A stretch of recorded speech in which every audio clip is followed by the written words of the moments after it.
তো বন্ধুরা দেখতে পাচ্ছেন আমি গ্রাম থেকে আজকে এসেছি। তো গ্রামে কোনো পানির খবর নাই গো।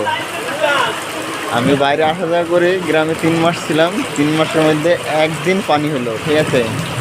একদিন পানি হওয়ার পরে বন্ধ হয়ে গেছে আর।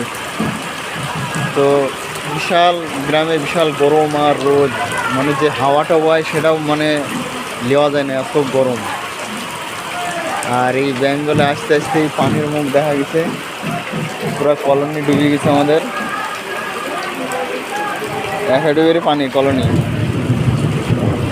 এই পানিটা যদি দেশের বাড়িতে হয়তো, গ্রামে হয়তো, চাষিরা আবাদ ভালোভাবে করতে পারতো, আবাদটা ভালো হতো। এখানে পানির এতটাও পানির দরকার নেই যতটা পানি দিয়েছে।